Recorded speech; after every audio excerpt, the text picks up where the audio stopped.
Lord God Almighty, you are worthy to be worshipped and praised. We pour out our hearts to you in this prayer to give thanks to whom you have brought into this world, your Son Jesus Christ. We have reminded this Christmas season of the most incredible gift of all, Emmanuel. God is with us. You took the humble form of a man to be born in a lowly manger, become our Savior, and give us forgiveness of sin and eternal life. This past year has been a crucial year filled with pain, confusion, and loneliness. Many have lost loved ones because of the COVID virus. We pray you would comfort those who are hurting. We are grateful for the hope you have given to us through Jesus Christ, the Lamb of God, who takes away the sins of the world. When we lack wisdom to overcome life's challenges, Lord, Holy Spirit, may you grant us your presence to lead and guide us to your will. We pray this season of giving and hope would be a season of reconciliation and healing from above. Oh Lord, we believe in you and we love you. Come quickly, Lord Jesus, we pray. Amen.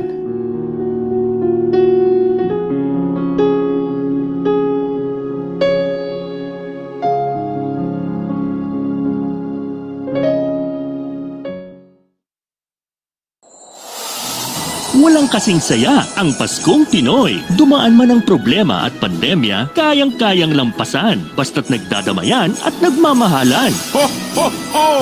Merry Christmas! Tuloy na tuloy pa rin ang Pasko dito sa V81 Radio, Manila. Ito ang paborito ng bawat Pilipino.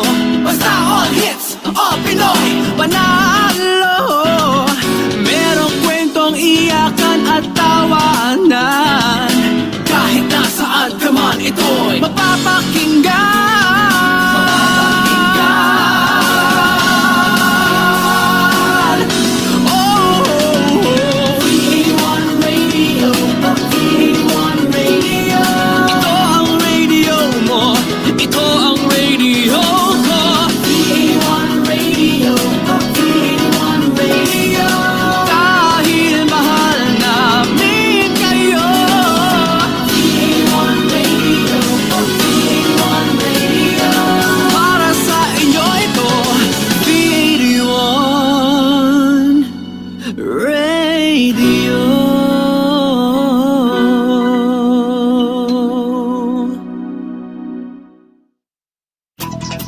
The views and opinions expressed in the following program are those of the program anchors and producers and do not necessarily reflect the policies and position of this station.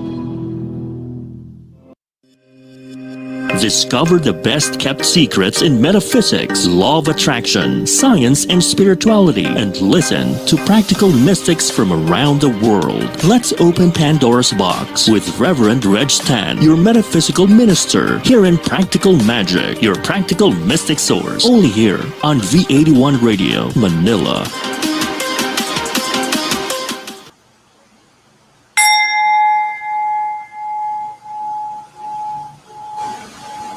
Satnam, everyone. My name is Reverend Reg, and I'm here again for another episode of Practical Magic. And I'm very excited because so many people are asking about what can you actually do with the power of your mind, with the power of your thoughts, the power of your intentions. And at the same time, for the last couple of seasons, the last couple of episodes rather, we've guested several colleagues of mine who are in the metaphysical field and at the same time are into life coaching, or they have a business in meditation and other forms of modalities in the metaphysical field. And today we're talking about how do we actually grow our metaphysical practice. So I'm very excited to talk about it. But before we start, I want to invite everyone for a simple affirmation and chanting Satnam. So please close your eyes and feel your heart.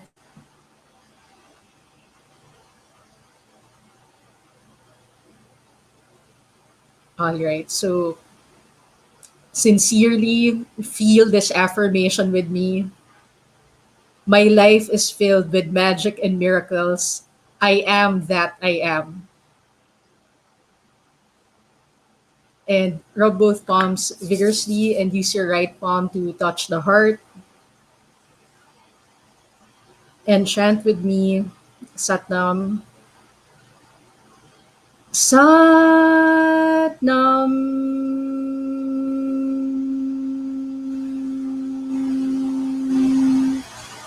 Satnam.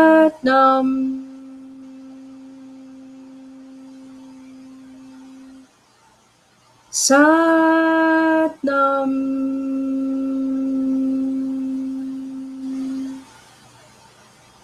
Take a deep breath in and out. Satnam, everyone.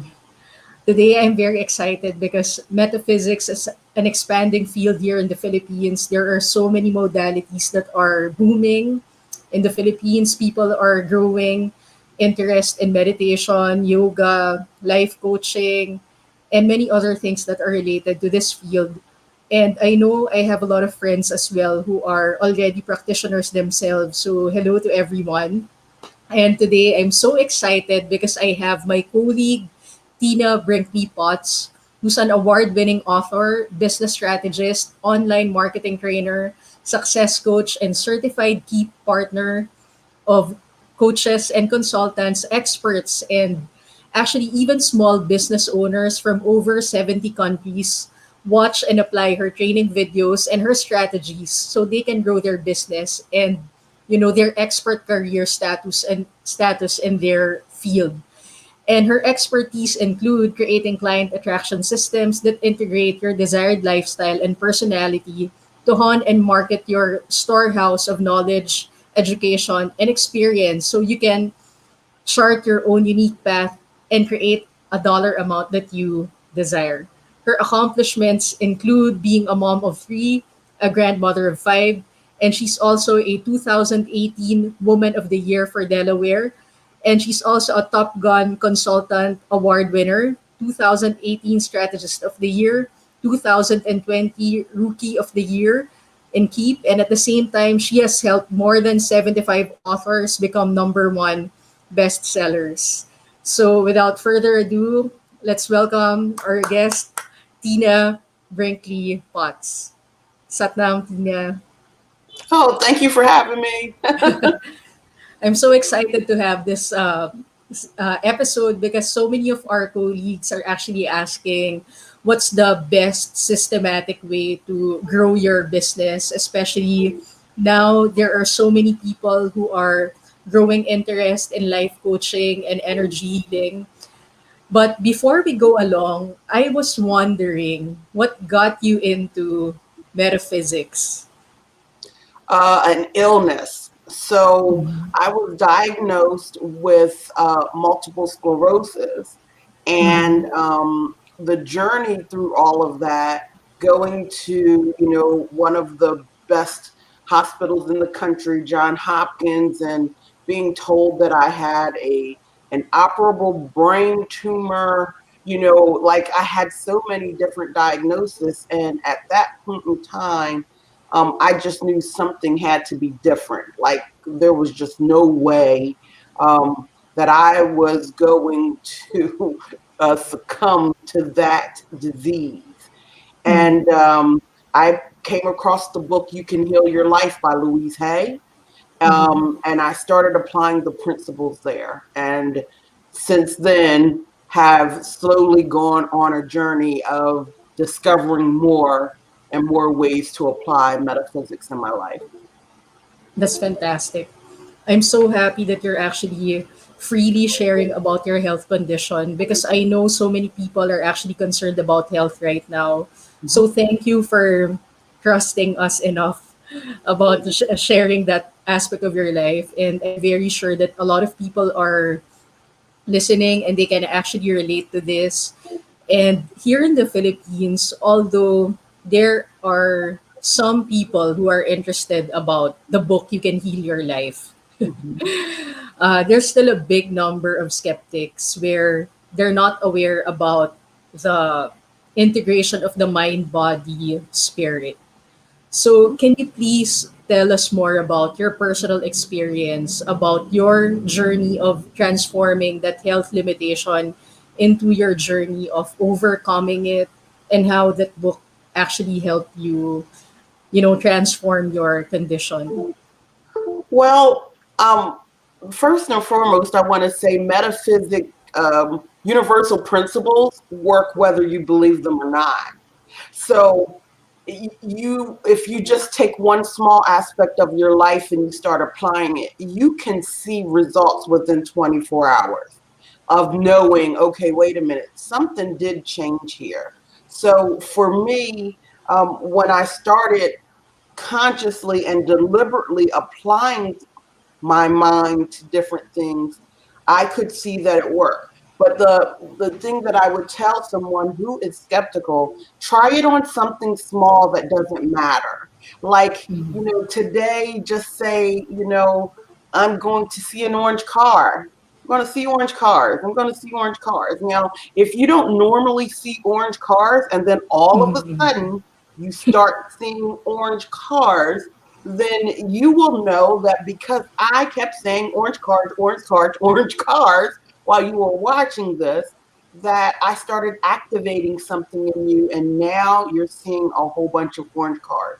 It is just that simple. You can start small. It doesn't need to mean anything in order for you to begin to apply these things in your life.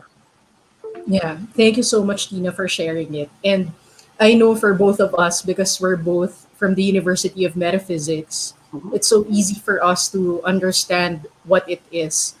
But personally, for you, in your own simple terms, what is metaphysics in such a way that our audience can digest what it is? Well, the most famous universal principle is law of attraction. Whatever you think about grows. It's a little bit more than that. It's actually whatever you feel grows. But that's the most simple. The best way for me to explain it is everything in this world was created at least twice, once in your mind and once on the physical.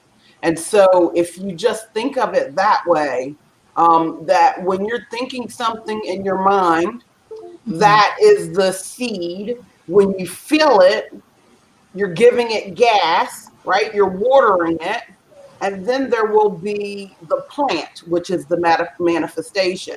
So if you just begin to think of those two things, whatever I'm thinking is the seed, and then how I feel is the water, the fertilizer, all of that goodness. And then from all of that, I'm going to create a plant. That's the easiest way to think of metaphysics. Yeah. Thank you so much, Tina, for sharing it. And I like that simple analogy. I'm sure that's a lot clearer to our audience now what that is, especially you talked about the law of attraction. And, last Friday when we had the test broadcast, I know that we both talked about our shared fondness for Dr. Catherine Ponder's books. Yes. Yes. And can you please tell me more about your fascination for her work? What book in particular of Dr. Catherine Ponder made you really think about your life and introspect about how you were actually living it? Well, the first one you and I talked about a lot was the one about prosperity, the one with the green cover. That book was the first one, and I think it really the other part that's so good about that was I was born and raised a Christian, and so is there a way that you can still be a Christian and believe in metaphysical principles? Well, yes, Catherine Ponder she quotes the Bible. She used the Bible in so many different ways. And so, Yes. I started with the first one about prosperity. I think it was the Dynamic Laws of Prosperity is the name of it, I think. But then I read like the Millionaire Joshua, because she broke down how many millionaires were actually in the Bible, so that you could go and you can actually look at their stories in a metaphysical way. And so I think that's why her work is so important to me, because of how it merged the two concepts, modalities. Yeah. Thank you so much for sharing it, Tina, because so many Filipinos are actually into the Bible as well. Um, we're a big Christian community, and there's a group of Filipinos who are actually devoted Christians using the Bible, and there's also a big Catholic community here, of course, that talks about which is more in population actually. So the reason why I'm sharing this is because one of the things that I want to get out of the way of people's head is that when people talk about the law of attraction or metaphysics, sometimes I get this question if I still believe in God because I'm into metaphysics. So can you please explain more about it so they can hear another perspective from another person about the connection of God into metaphysics? Absolutely. Absolutely. So yes, you definitely still believe in God. There's so many labels that people give God, the presence, the one, whichever. People give it different labels, but you absolutely still believe in God. And as a matter of fact, in metaphysics, you believe that you actually connect to your God on a daily basis. And Yes. your job in meditation is to connect so that you can embody God. So God is actually expressing through you throughout your day. So I want to, before I go and interact with anyone in the world, before I even came on, because it's morning for me, right? Mm, Before I yeah. even came on, I took the time to get still and to connect with my God before I came on here, so that way I know that it is not just me sitting on the show with you, that I am expressing what God wants to express through me, through my individuality. Thank you so much. That's such a beautiful, concise explanation, Tina. I like that you mentioned God in terms of embodying God, the qualities of God in particular. And this is something that I want to register in the consciousness of people, especially talked about meditation and how we can actually connect to that higher power through meditation. And the best thing that I heard from you is actually starting your day. Like now you said, it's morning here in my time, and before doing the show, you're actually doing your morning ritual. And it's something that I've been trying to get the consciousness of a lot of people for, I think, almost a year now since I started with Wow Very Good Live. And I had a bigger platform to share our University of Metaphysics. And one of the reasons why I feel very passionate about sharing this to a bigger audience is because one of the things that's happening right now is that there's such an abundance or the widespread idea of limitations in consciousness. So many people, instead of expanding in the face of intimidating circumstances, what happens normally is people get scared about what's happening in their health, what's happening in the economy worldwide. So instead of expanding in the face of limitations, people are scared because they don't have the awareness that they actually have inner tools to respond to these kinds of circumstances. What can you say about it, Tina? Well, one of my favorite books, I think I told you this, is called The Game of Life and How to Play It by Florence Scovel Yes. Shinn. And for me, that was one of the main crossovers that helped me merge Christianity and metaphysics. And one of the my favorite affirmations when I'm going through something is I cast this burden on the Christ within. Yes. So I'm going to take whatever burden it is that I'm having. Anytime I'm feeling negative emotion, and I'm giving it up to my God. I'm just giving it up. The longer that I keep it, the longer that I hold on to it, this is where the concept letting go, letting God, it took me a long time to understand this. So I'm hoping this is helping somebody. But basically, the longer I'm feeling negative emotions, that is where I'm trying to hold on to something that I need to turn over to God. So even if it is something, little small things throughout your day, when you're holding the negative emotion about it, you have not released it to God, knowing that God is your source and your supply. So the best thing I can do is cast that burden. And that's an affirmation I use all the time. I cast this burden on the Christ within and I go free. Yes, thank you so much for that, Tina. It's such a beautiful affirmation, and I know that affirmations really do work. And thank you for sharing the book by Florence Scovel Shinn. I have a co-anchor, Nadine Benjamin. She's in London right now, and she just responded. She said that she loves the book, and the book is her lifeline. And it was published in 1923. She's self-published actually, and she was also repeating what you said. I cast this burden on the Christ within, and I go free. So Yeah. Tina, if you have your phone, I think some of our friends would like to watch you, so you can actually share our stream in your own wall. That's why to our audience, I keep looking everywhere in Oh, okay. our during the interview.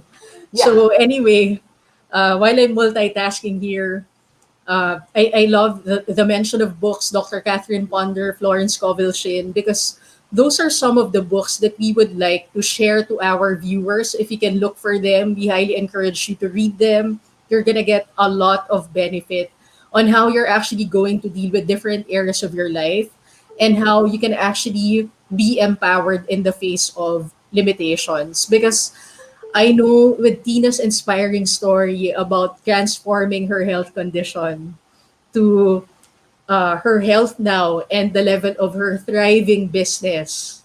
And she's helped a lot of book authors get their books onto the bestsellers list.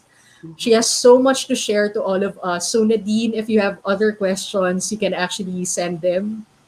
So anyway, Tina, aside from the thing that we mentioned, we talked about metaphysics as a very good foundation for, living one's life and dealing with one's life, whatever circumstances there may be. And we know that it can help a lot of people actually. And one of the things that I'm excited about tonight's interview is combining metaphysics with another topic that I'm very much interested in, which is marketing. Okay. So, first of all, Tina, what to you is marketing? Because a digital marketer friend of mine used to emphasize this to us. Marketing is all about education. You just can't expect people to buy your product without them getting properly educated about the service or product that you have. So, what can you say about it, Tina? So I think my favorite way of describing marketing is simply awareness and relationships. I Mm-hmm. need to make you aware and develop a relationship with you. So if you're a brand, the brand wants to develop relationships with their audience and then eventually start dating. Right? You Yeah. start dating and then you seal the deal, right? You seal the deal and they become a customer. That's really what marketing is to me. And so when you think of it in terms of metaphysics, the thing is again, we must see the end, we vision the end, and then we begin to apply that. So I am looking at what it is that I want to project in the world, that I want it to meet on an energetic level so it can come back. And so, it's not just the words I speak, but it's also the way that I feel about it. Because if I'm visioning and I'm saying the right words and I'm feeling in the right way, I'm going to attract the people that resonate with me. Now, and the reason why I'm saying that is because a lot of people are projecting in their business, why is this not working? And so guess what they're getting more of? It's not working. Yeah. Yeah. Thank you for sharing that, Tina, because I know one of the things that I read about the client attraction systems, the system that you have, is you were differentiating as well between understanding what you're actually offering the market. Are you just there to be an influencer, or are you there actually selling something? So, uh, please expand more about this topic. So when I first start working with a client, I'm first off want to understand their model. Are you looking to be an influencer where other people sponsor you, where they sponsor your content? Are you a coach, a consultant, or something like that, and you're selling your services based off of, or are you a traditional brick and mortar or small business that's selling an item like a pen? Like, it doesn't matter, but each one of those has a different model that they should be using in their marketing. And unfortunately, most people are trying to market like influencers and celebrities. And because of that, they think their marketing isn't working because they're trying to be so popular and have so many comments and have so many likes and have all of these things that it does not convert to sales, and it doesn't convert into leads. And that inherently is the biggest problem out there, is most people are implementing the wrong model. All right. Thank you so much, Tina, for sharing that. So, is there actually a fine line between promoting your work? Let's say you're a business coach or a life coach, rather, and now you want to promote your system, whatever that may be, and then uh, a part of you, of course, every business owner or a life coach, they have a certain philosophy actually. So part of it is you're becoming an influencer as well. So is there actually a middle point to this? Yes, of course. And there's nothing wrong with marketing as an influencer if you have the pieces in place that are going to help you convert. But typically, they're looking at a model that doesn't have to convert. And that's what they begin to apply in their business. And then they go, it's not working. I'm not getting clients. Well, the model that you're following wasn't designed for you to get clients. It was designed for you to get likes, views and followers. That's the difference. So even if you continue to do this like an influencer, what are you now doing to help that audience convert into a lead or a sale? Now you need to take it another step further. So you can merge the two, but typically it makes it an uphill battle. And I want to give you a prime example.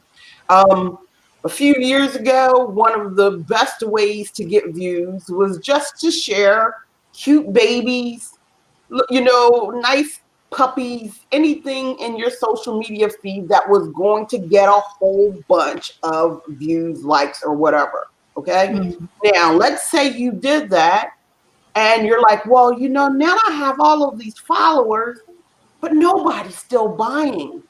So what will you do next? If you go back and you look at what that influencer is doing, they're coming up with another way of getting, guess what? More views, likes, and followers.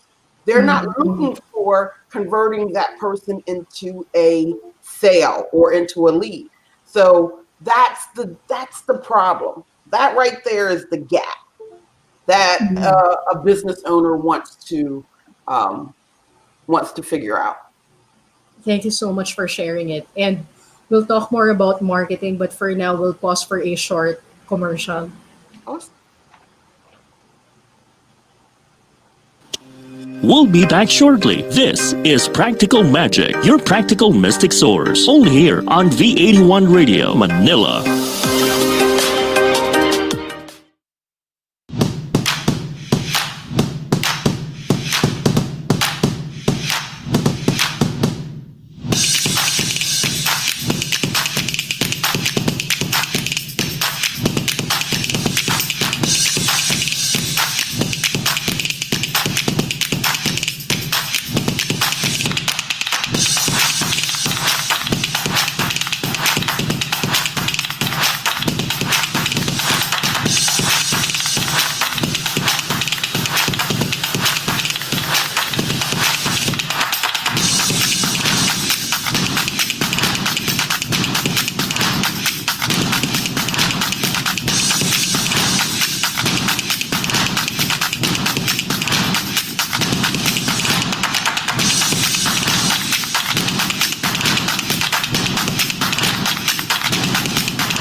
ka na ba? Para laging updated sa mga bagong shows, promos, trending news, viral videos, events, o patok na OPM hits, just follow us on Facebook at V81 Radio Manila. Simple lang, itype lang ang letter V81 Radio Manila. O, di ba madali lang? Kaya i-like at i-follow na. Coming soon on Napalm Season 3. If you rock with them, we're gonna roll them. Get ready for Napalm Music Awards because your new all-Pinoy alternative music source is about to bring the house down. Abangan at tumutok lang tuwing Sunday, 1 p.m. dito sa Napalm para sa mga updates. Dito lang yan sa V81 Radio Manila. Now back to Practical Magic, your practical mystic source. Only here on V81 Radio Manila.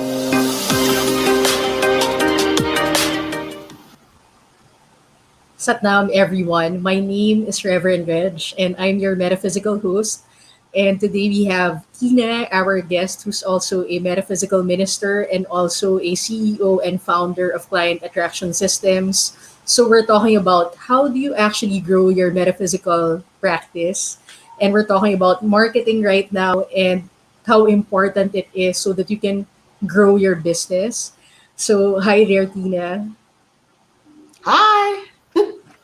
All right. And I'm so excited that we're actually talking about this. You were differentiating between are you a business owner, are you an influencer, and if there's a middle ground. And after you have so many likes, what do you actually do about it? And something that I want to clarify, Tina, because I think it also has a lot to do with communication, communicating your idea to your market or your prospects. So how do you actually break the ice now? Let's say you have 100 people who just newly followed you. What does a person do next with that new number of people you have as your followers? You're courting them just like you want to go out on a date. So, you know, what is it about you that you can talk about that's going to help the person want to get to know you better? So it's different for different people. It's different for the different models. So I would say something different if I was selling this pen versus selling my own services. All right. So, okay, now I'm curious because aside from selling my own services, I'm also promoting my other friends' works in my wall. So is that something that is advisable to do? Because I have my own products and services to promote, but at the same time, I also post some of the content that my other friends have. Oh, absolutely. That's perfect. That shows that you're a great, you know, you're a great community member. You're not just trying to take your giving. There's a great give and take that's happening on your wall. So that's great. You know, one of the best parts of, you know, using metaphysics in my work, a lot of times I'm not even saying I'm using metaphysics in my work, right? Like that isn't, I don't even need to present that. But the idea is I need to get clarity. Clarity is a big thing. That is huge in your life. Once you make a decision, when you finally make the decision, and all I mean by making the decision is I'm going to do this, not I'm going to do this and but I don't think it's going to work. When you finally make the decision that I'm going to do this, then you will start seeing all of the opportunities around you. And so in marketing, when it's like, I want to sell this pen. Oh, this pen is purple. It's a gel pen. It writes really nice across the paper. So I'm really bringing the experience of using this gel pen to life in my work, in my feeling, in everything. And then guess what happens in metaphysics? When you can see it clearly and you can feel it with conviction, everything has to attract to it. Yeah. Thank you so much. It's that simple. But think about this, Rev, right? How many people actually make it more difficult than that because it's business now, right? Even spiritual coaches. I worked with a lot of spiritual coaches who are completely gifted in healing and doing wonderful things for people. But guess what? Somehow that switch turns off when they start thinking about their business, and they do not use the same principles to grow their business because they just haven't applied it. They haven't practiced it over here. It's the same Yeah. concept. Yes, thank you so much for that, Tina, because one of the things that I was very clear about having the show was to promote the balance of people, planet, and profit. You know, it's a content that I really want to get out there. When, for instance, I'm a very devoted minister promoting the value of doing what one loves to do, loving what one does. Because let's face it, it's actually a combination. There are things that we all love about our work every day, but there are also portions where we feel that it's a stretch because it's not exactly the thing that gives us joy. But one thing that I want to get across to our audience, especially the millennials, you know, there are portions about work that you don't necessarily love, but it makes you grow. It makes you more masterful in your craft, and you actually want to capitalize on that learning and growing your skill set and your mindset.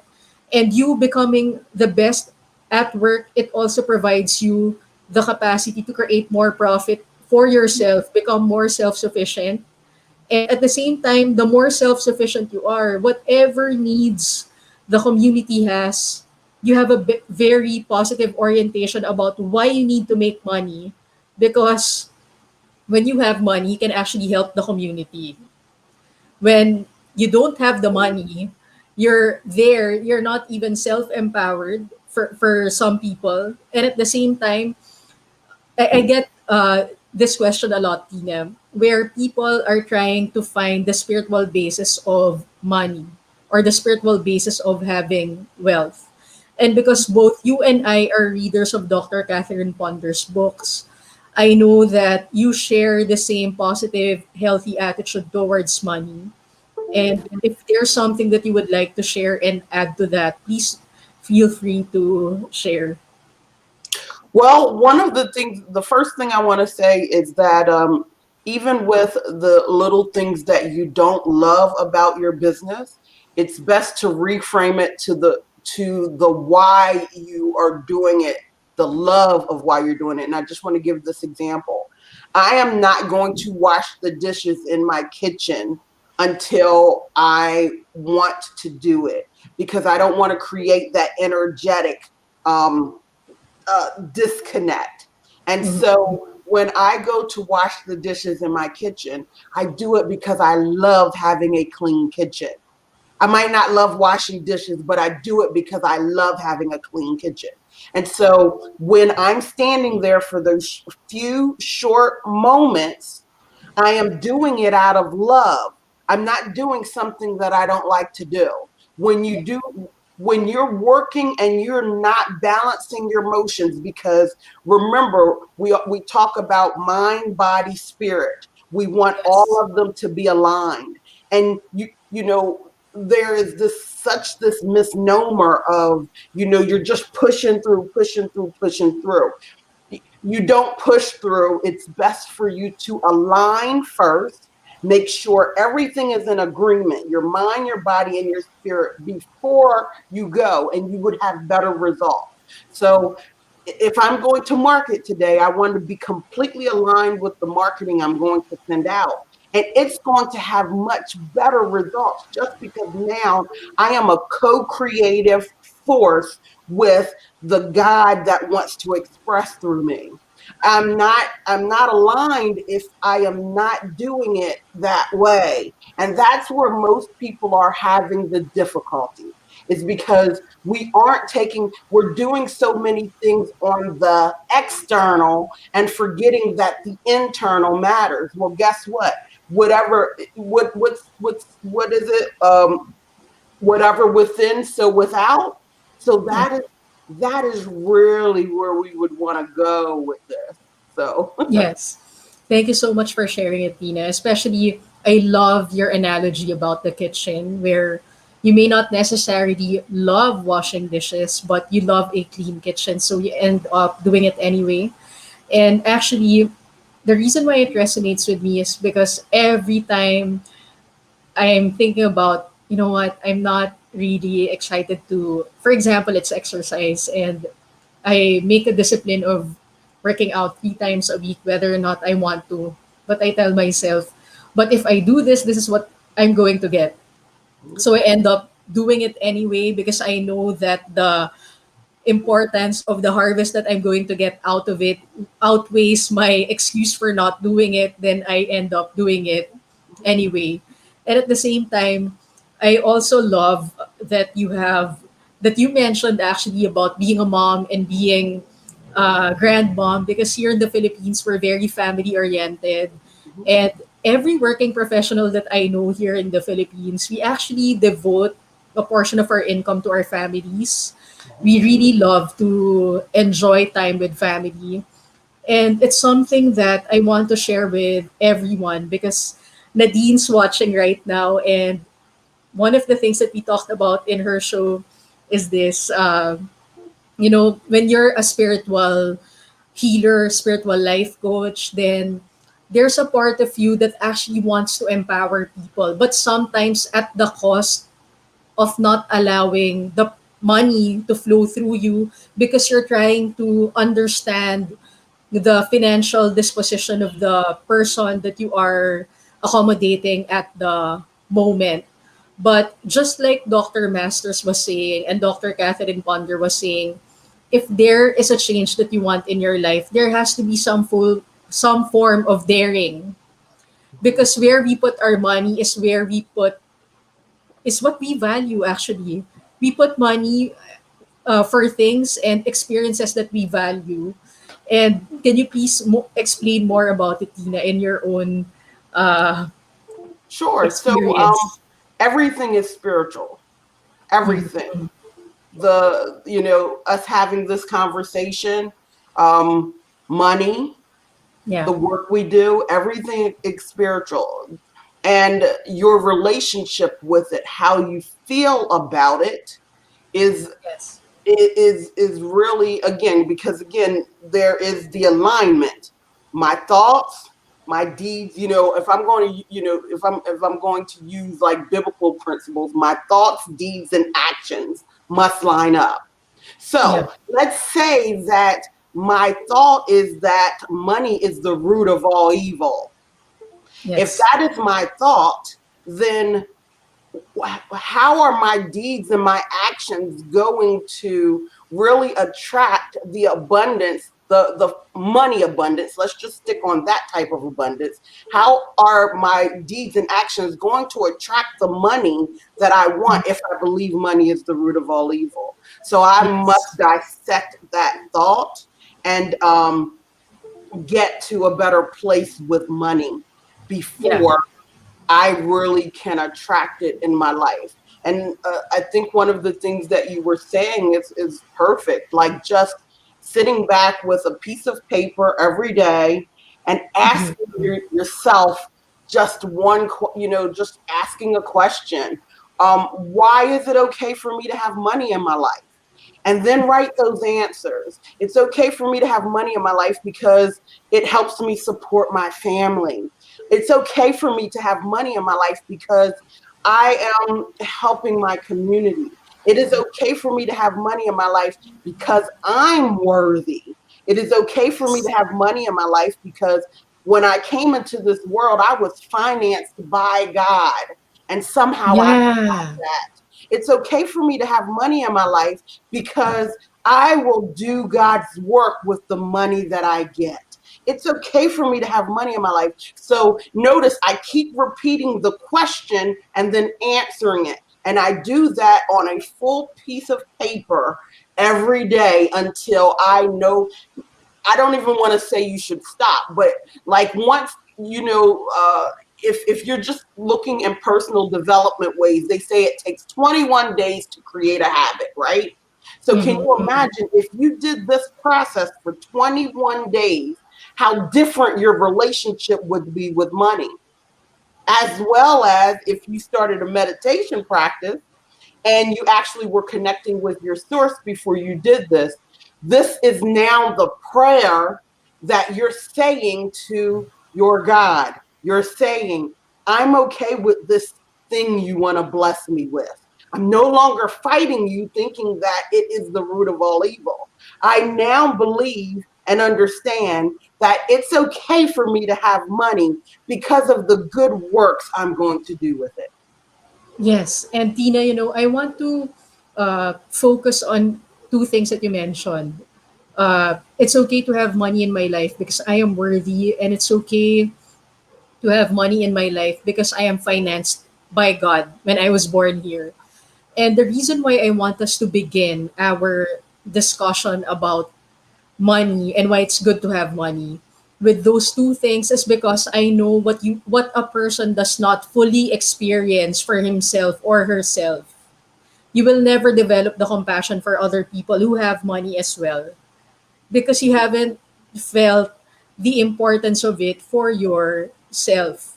So let's talk about worthiness because worthiness is such a topic that most people have a difficulty accepting, especially I'm coming from a beautiful country and unfortunately, I love the people here in my country. I think we're one of the most warm-hearted people.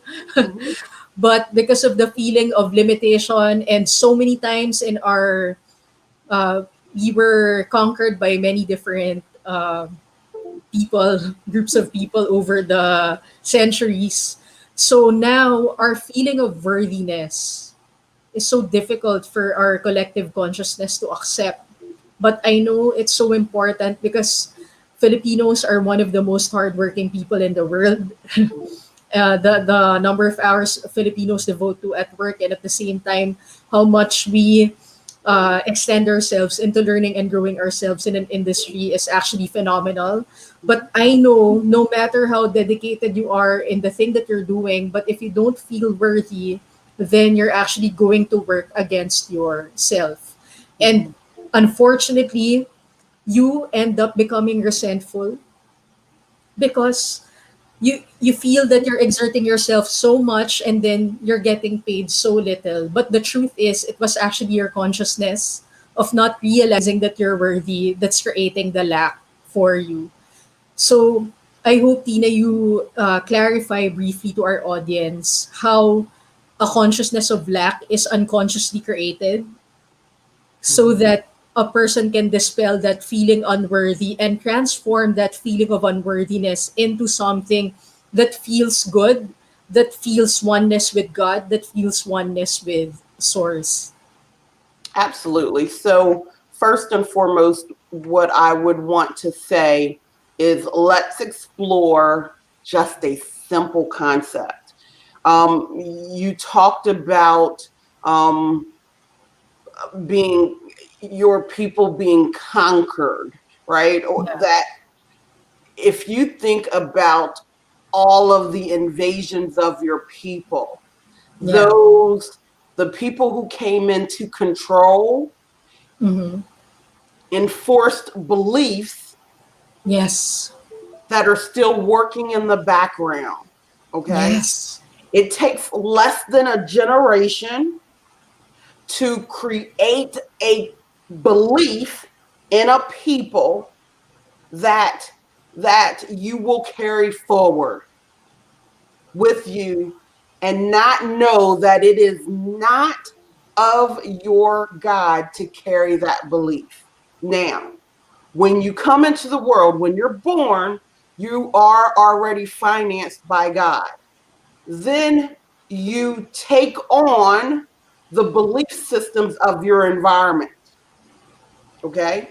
Now, when you begin to meditate and you begin to do the work of, I want to explore the idea of accepting more money into my life so that I can be a better steward for my family and my community, and you start to meditate and you start to connect with your God directly instead of having a middleman, God Yeah. will start to reveal all of the beliefs that you have in place. Now, he's not going to try to take all of them at once because Yeah. that would be overwhelming to you, and you like that would cause major issues. But Yeah. one by one, the beliefs that are holding you back will be revealed to you. And a lot of times they're revealed to you in the form of a problem that it's now time for you to show up differently because you're going to have that little whisper in your ear that you're supposed to do something a little bit differently this time. And Yes.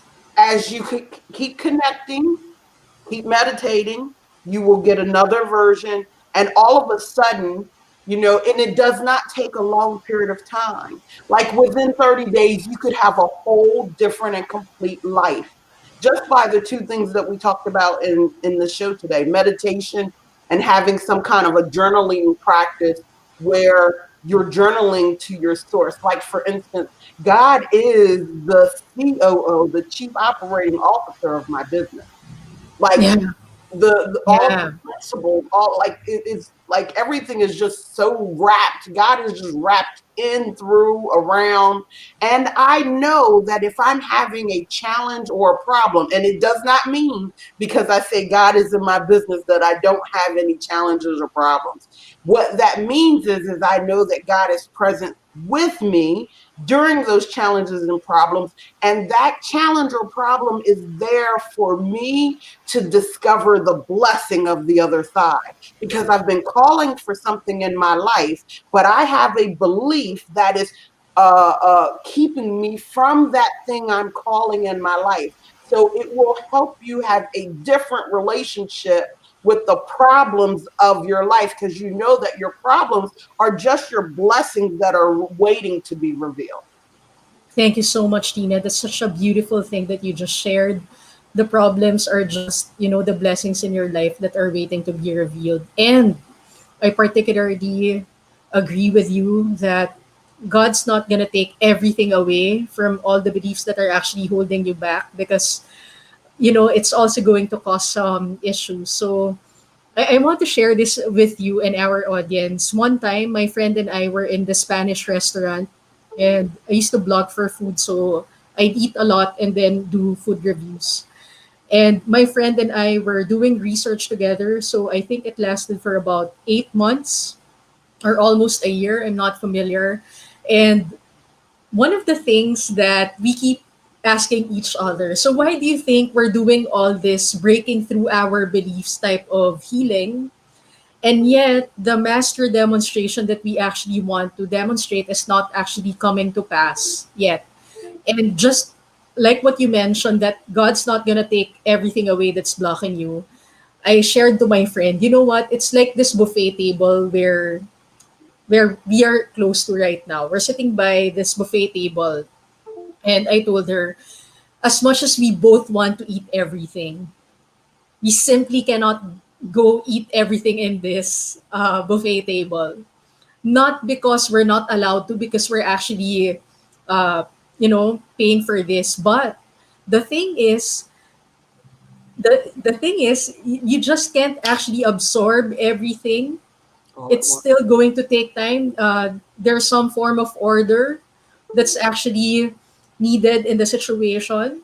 So every time someone comes to me about breaking through their limiting beliefs, and we both know, as people in the metaphysical world, every year there's actually a new thing that's coming up, how to break through your limiting beliefs. Mhm. But there's something about the way Dr. Catherine Ponder and Dr. Masters, the way they discuss why certain things happen and why certain things take time. And for me, the timing element is actually okay, because there's a part of you that actually grows and unfolds into the experience Yeah. more beautifully because of that particular time. And Tina, I want to ask you, how important do you think is the time element in the process of demonstration? Because a lot of people get into this excitement level of, you know what, I want to manifest this because I watched this movie or I listened to this teacher or this author or the speaker, and then they get so many uh, information about manifesting, what to do, what not to do, where to exert themselves. And there's so many videos right now on YouTube about manifesting and timing. So, what to you is the most important thing to consider in the process of manifesting, and at the same time considering the timing element? Um, a couple of things. So timing, in my mind, is really about two things: expectation and belief. Those two things have to be in place for manifestation. What you expect and what you believe. So if you're expecting for it not to work, it isn't going to. And if there's a doubt in your mind, it isn't going to.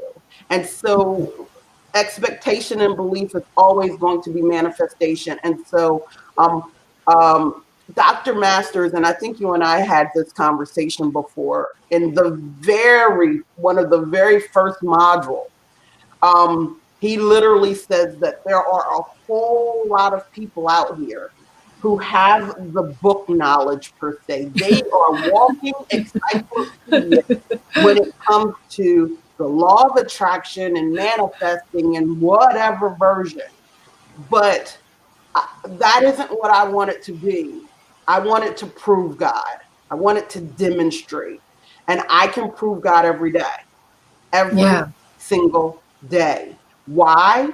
Because expectation and belief. So it, like, this work, while it seems like it is the thing that can be skipped, it really is the thing that should be done first. The energetic work, the work of connection, the work of alignment. Just 10 minutes a day, 10 minutes a day, 15 minutes a day, whatever you have time for. And then you will crave it. Because you will, not only will you see the benefits of your life, but things will start to go a lot faster. Like you'll be like, wow, I forgot I even wanted that, and it showed up. You will release a lot of resistance, and things will start to appear to you. But while a lot of people are trying to manifest things, if the timing seems long and the timing seems like it's not working, just keep molding your belief. Don't go, oh, it's not working. Keep molding your belief and your expectation. And just keep asking yourself, okay, reveal to me the way, reveal to me, reveal to me, reveal to me, and you will be able to take the incremental steps to get to that manifestation. And if you don't have anything that's blocking it, you will start to see things quickly, because that's all it really is. Thank you so much, Tina. I love that you talked about the incremental way. And I think it's one of the best ways to actually release the blocks. Yes. And I love that you talked about reveal to me. I think it's something that I'm gonna use now in my daily practice. Reveal to me. I like that. And it's such a powerful thing to talk about the incremental portion of learning. And it's something that I want to share with everyone, because one of the things that is so beautiful about metaphysics is making you understand that aside from the material things that you're manifesting, it's actually the inner fulfillment that you're also experiencing. Because honestly, for me, Tina, it took me the space where I have to leave my family home and experience the ups and downs of having to fend for myself and having to really work on my dream. And for many years before manifesting practical magic, I always shared to everyone to do what you love what you do, and love yourself better. It has become my life philosophy. And I've always been okay with waiting as long as I'm growing every day. And I know that the incremental learning and that particular growth is so important because even elite athletes actually talk about this a lot. The likes of Michael Jordan, Kobe Bryant, David Beckham, Cristiano Ronaldo, some of my favorite athletes, even Manny Pacquiao, who's also a boxer and one of our senators here in the Philippines. Yeah. These five people who actually manifested a lot in terms of material wealth, in terms of fame, in terms of good fortune. And a lot of those practices that these five people have, although they wouldn't necessarily attach it to metaphysics because of the work that I do, I know that they may be oblivious to it, but a lot of the things that those five people practiced are actually metaphysical in nature. Mhm. And something that I want us to put emphasis on is the value of work ethic. Because I think in any industry, even the marketing that you tell us about automation, I know automation will actually help us speed up results Absolutely. faster, but there's absolutely this work ethic portion where I want to share with everyone because I'm a firm believer that when you're actually desiring to provide better value, whether it's a service or product, and your work ethic is becoming better every day, it becomes a consequence that you're just demonstrating one good thing after another. What Mhm. can you say about it, Tina? I believe that your work ethic should be um, a passionate work, not hard work just for hard work's sake. Yeah. Because and the reason that I want to say that and I want to stress that because there are so many people who are working so hard who aren't getting anywhere. Yeah. Feels like you're spinning your wheels. So Yes. Yes. hard work, I want to just kind of reframe the words hard work to passionate work, Yes. working in Yes. what you love, working in like when if you're creating this pen, you love creating pens. It is your joy to create pens. It's my joy to work with my clients. Like I love what I do. I just completely love. So when you're taking and you then what happens like and when you think that you made it, you gave great analogies in an athletic terms, right? So Mhm. because of the passion that Kobe Bryant, the love that he had for Yeah. basketball, he Yeah. was obsessed with it.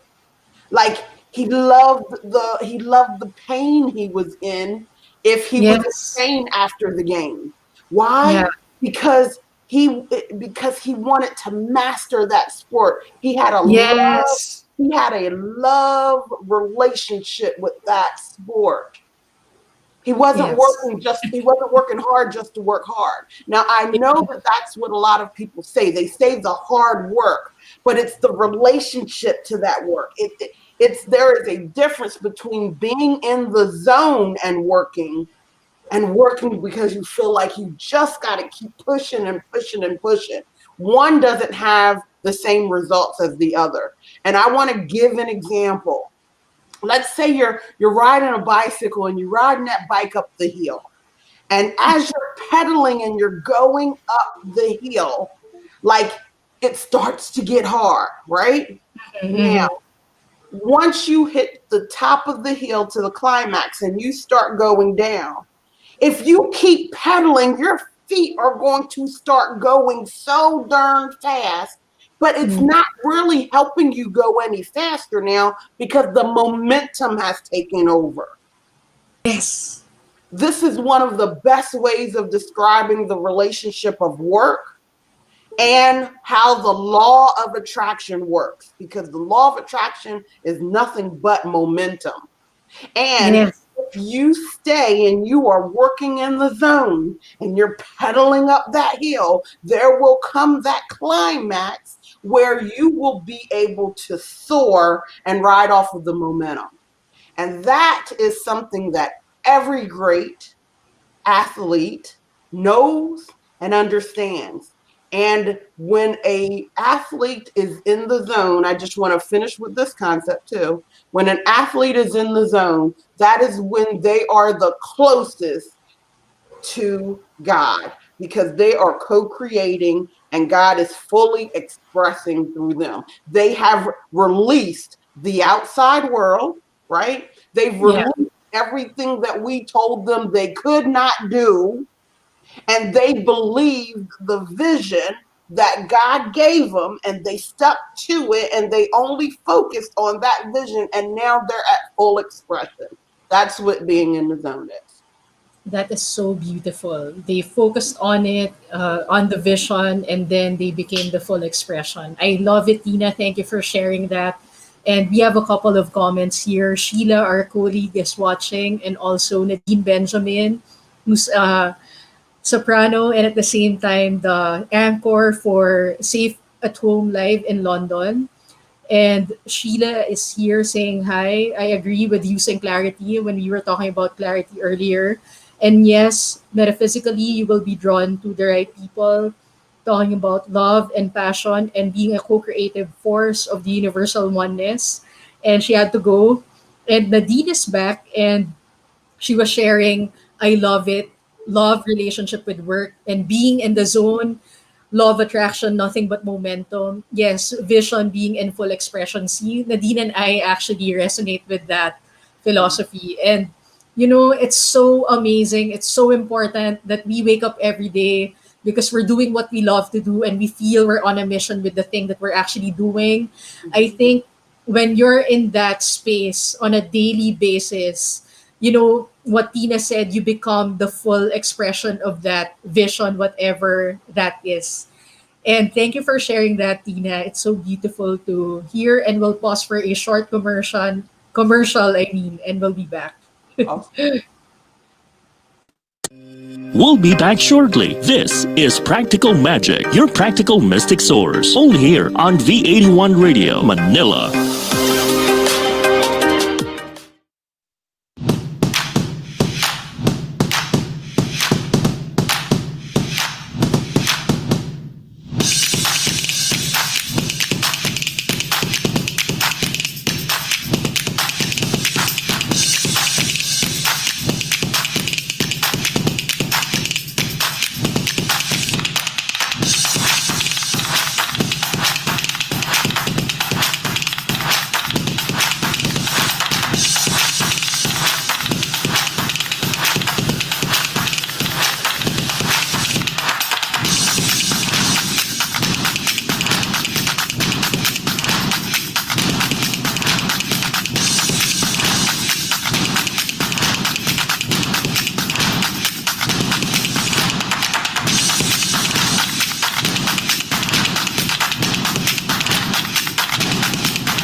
Are you ready to explore a new kind of music? Yung bang kakaiba na hindi mo pa napapakinggan, mga bagong artist? Nagugulat sa inyo sa kanilang awit at tugtugan.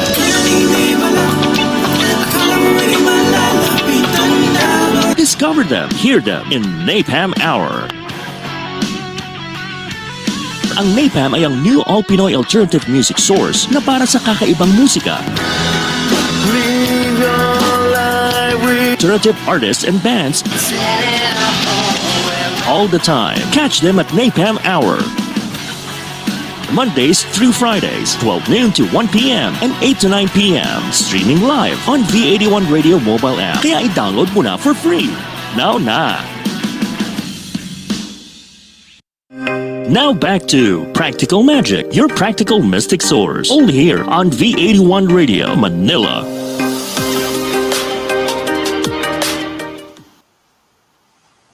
Satnam, everyone. My name is Reverend and I'm your metaphysical minister.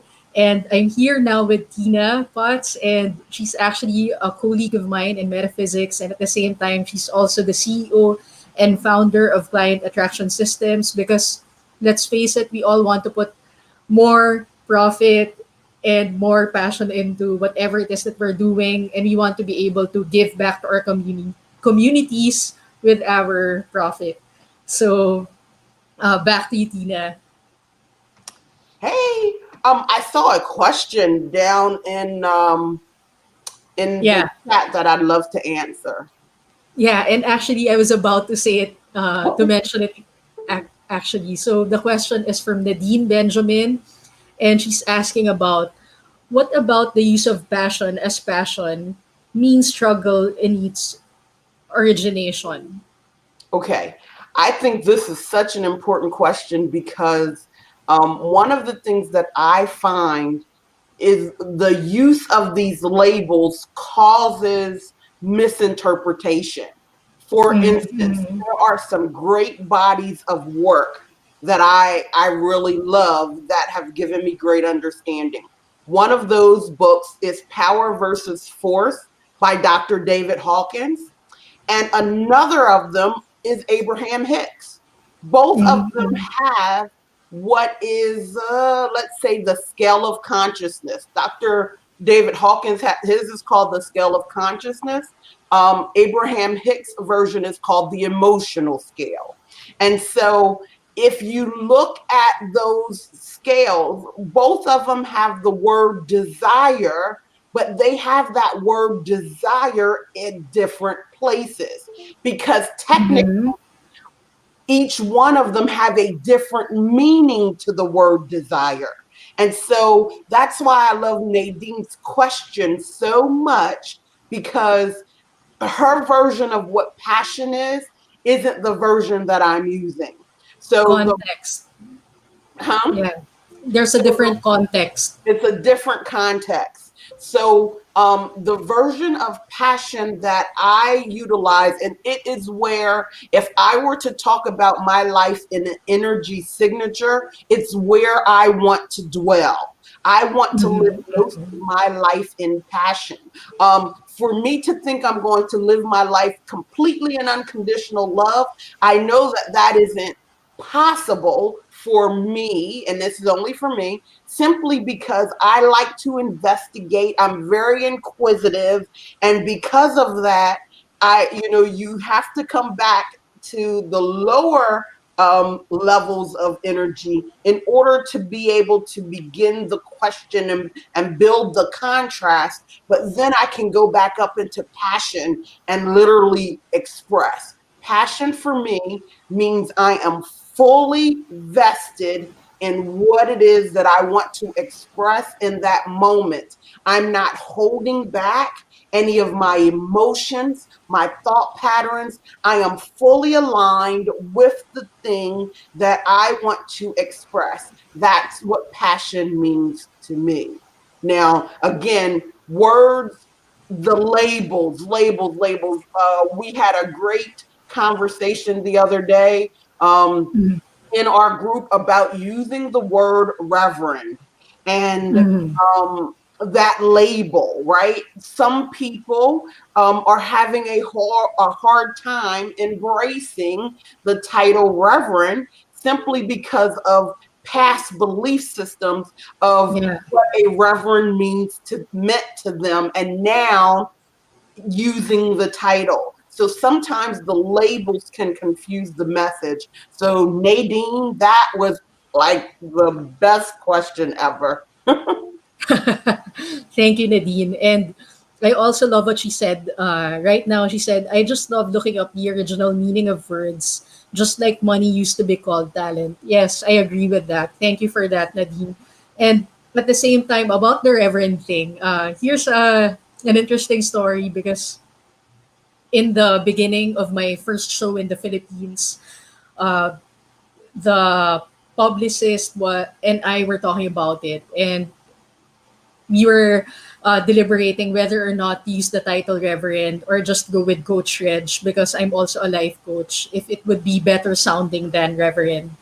But, trusting their guidance, they were saying it will give you the edge because the life coaching that you do is based on metaphysical principles. It's not the same as what other life coaches are offering. So better use it. So to me, actually, there's really no big deal if people don't call me Reverend, if they called me Coach or they just called me Reg, it would be fine. But I was just thinking to myself that if you're working with a team already, and these people are in the industry of marketing or media for a very long time, to me, whatever works, given that they've been in the industry for such a long time, then I just respect their experience. Because in the first place, I'm the new person coming into the field of media. So I just trust their judgment. And in the beginning, it was a bit confusing for some people because, especially in the Philippines, most Filipinos are not aware that there are ministers, that there are ordained ministers that are female. And it's even more shocking to Filipinos that there's an openly gay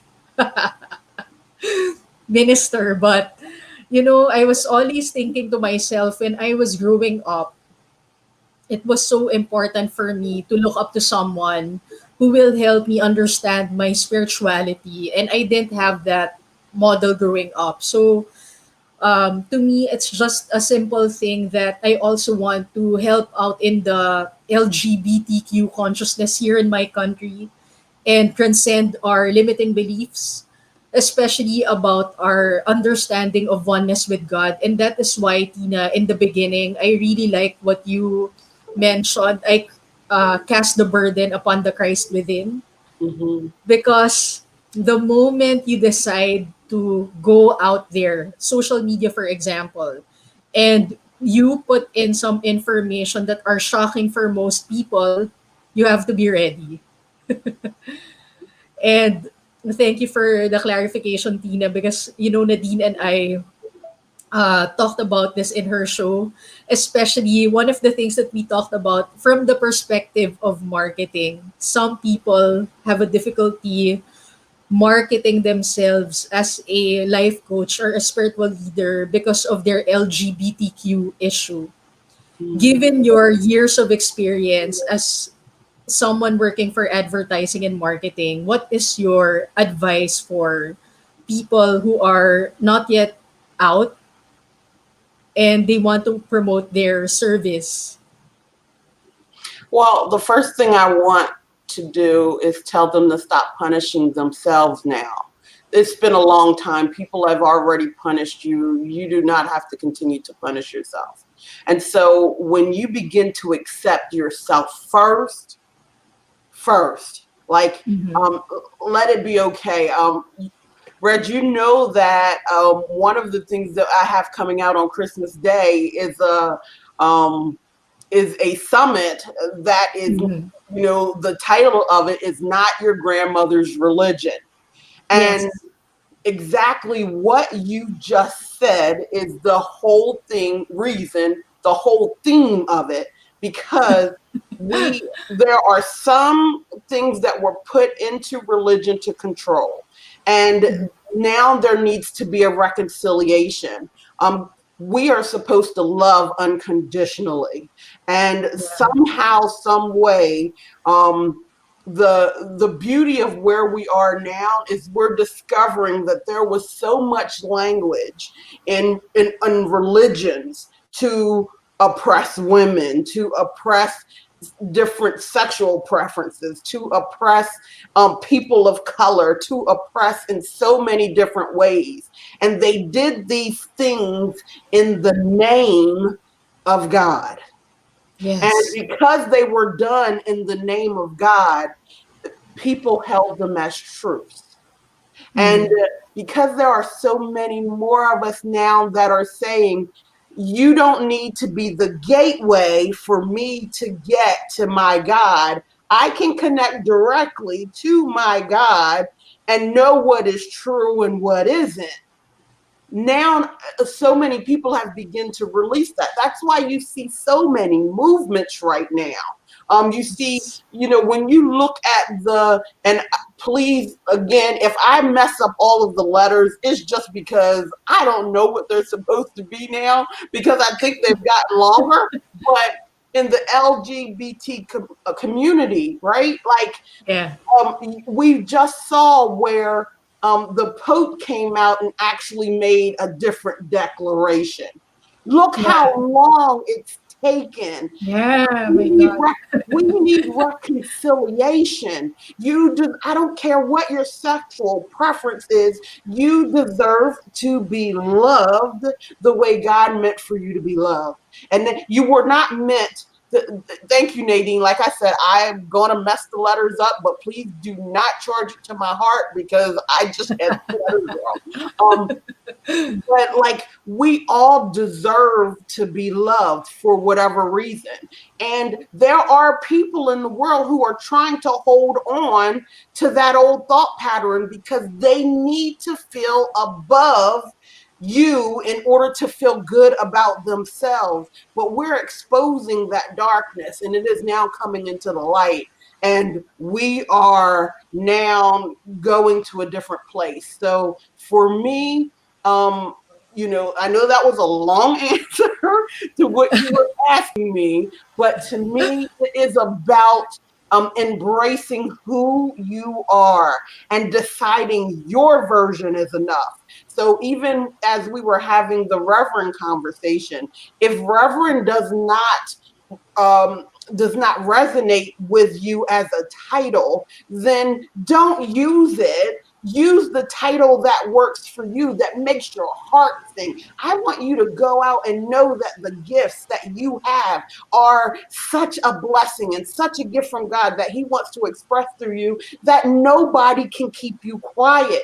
And so if that is how I want you to face the world, I want you to give up the need to have other people approve it. So I want you to approve of yourself and know that that is enough. And when you approve of yourself, you are actually meeting your God halfway and creating a synergy that He's going to help pull you the rest of the way. That's what I would want you to know. And I'm sorry, I get passionate.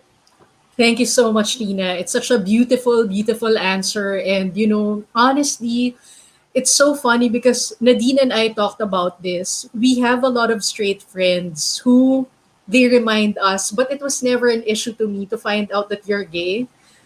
But you see, it's like when you're gay and all your growing up years, you've been filled with thoughts of self doubt because, like what you mentioned about the grandmother's religion, nobody, those things can actually get in the way of your success, can get in the way of you thriving the way you should, just because, especially when I found out about the God within, and that I was made in the image and likeness of God, in the way Dr. Masters talked about it, in the way Dr. George Season talked about it, in the way Dr. Ponder talked about the indwelling God.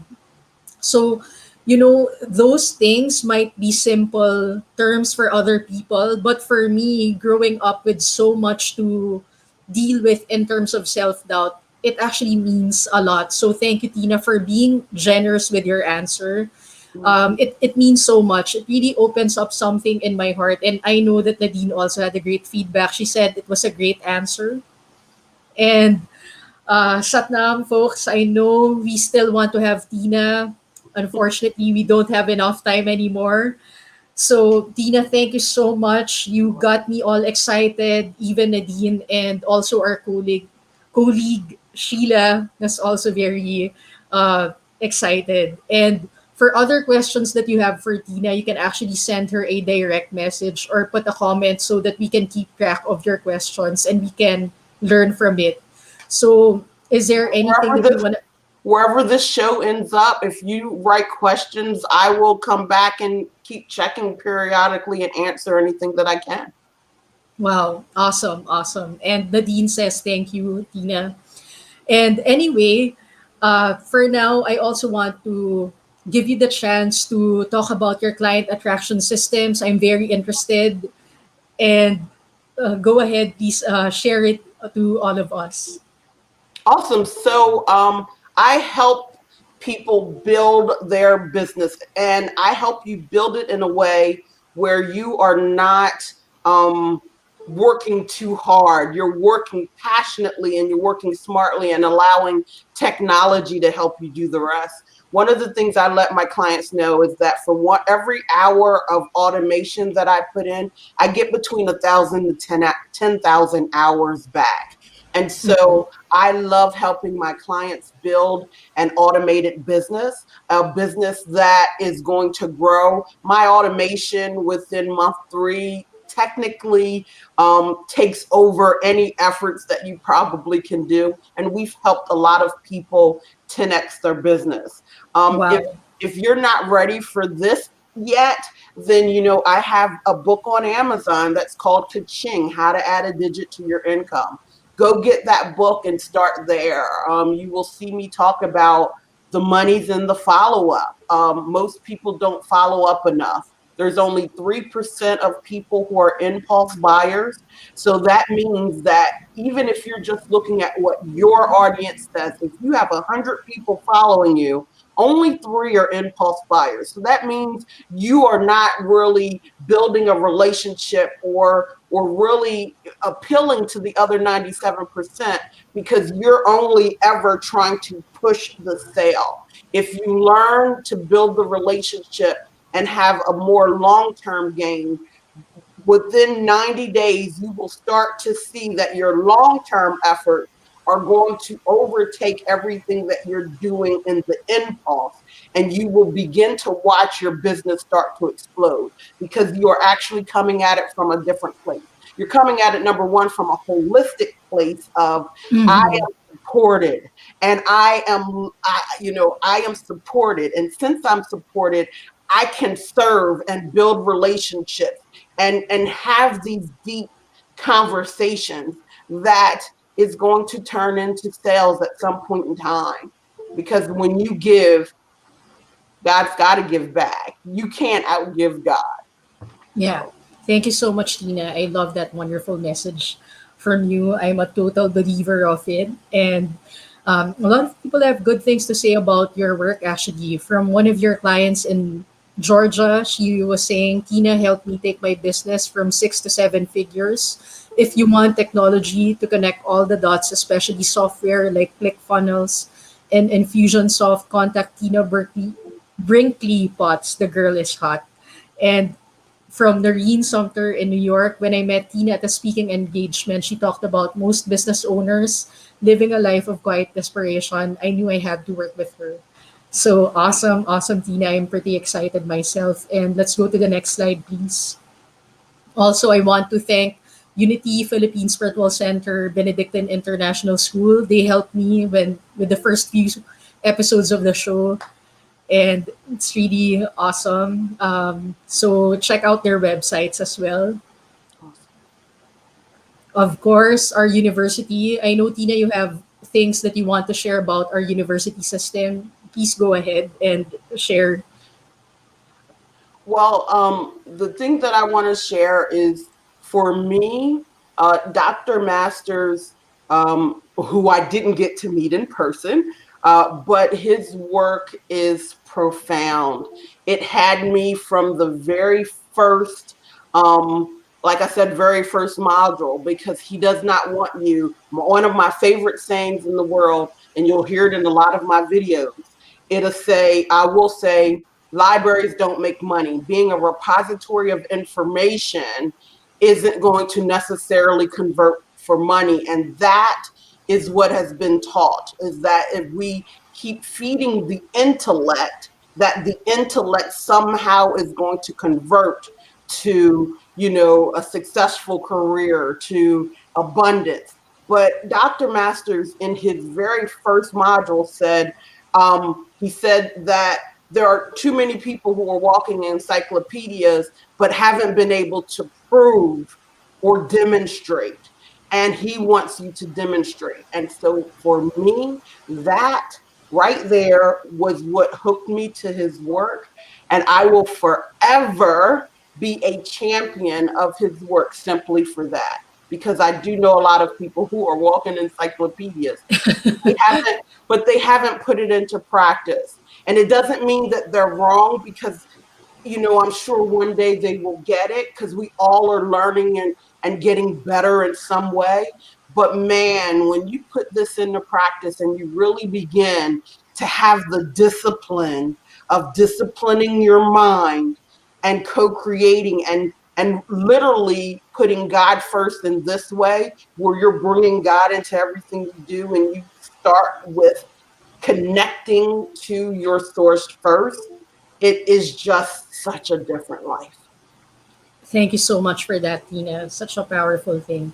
And you guys know how much I love the University of Metaphysics. I think it's just one of the best things that a person can do for himself or herself to get yourself the perspective of your connection with your indwelling God, higher consciousness, whatever name you want to call it, and make it your partner to success. Have life tools that will actually help you grow in your personal and your professional life. Those are just some of the things that the bachelor's degree is going to cover.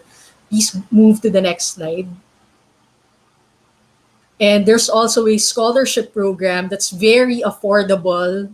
So I encourage everyone to visit www.universityofmetaphysics.com. You only pay $90 down payment and $25 for 48 months if you're really on a tight budget. And it's such a powerful course to get into. And next one, please. And I also want to thank Dr. Anita Caprice, Dr. Diana Vihuni, Dr. Cindy Palos, Reverend Anthony Brown, Dr. Yolanda Dukes, Jennifer Hill, Dr. Stephen and Tenny Cosmina, and Dr. Kathleen Riley for supporting the first season of the show. And thank you so much, Tina. It's a pleasure to have you, and I hope to have you again. And maybe we can prepare something, an event or something for.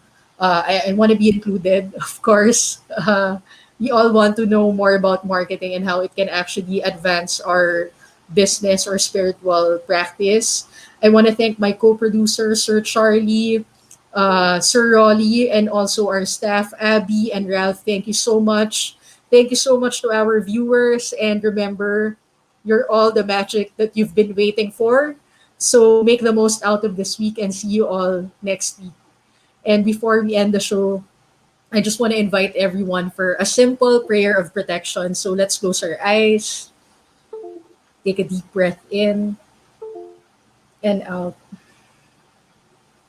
And together, let's affirm the light of God surrounds us, the love of God enfolds us, the power of God protects us, the presence of God watches over us. Wherever we are, God is and all is well. Satnam, everyone. Enjoy. Consistently delivering the very best in metaphysics. Here in Practical Magic, your practical mystic source. Till next time, only here on V81 Radio, Manila.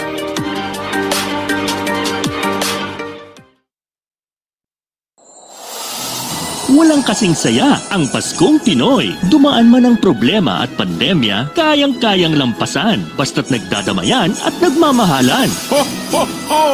Merry Christmas! Tuloy na tuloy pa rin ang Pasko dito sa V81 Radio, Manila. Ito ang paborito ng bawat Pilipino. Basta all hits, all Pinoy, panalo. Merong kwentong iyakan at tawanan. Kahit nasaan ka man, ito'y mapapakinggan.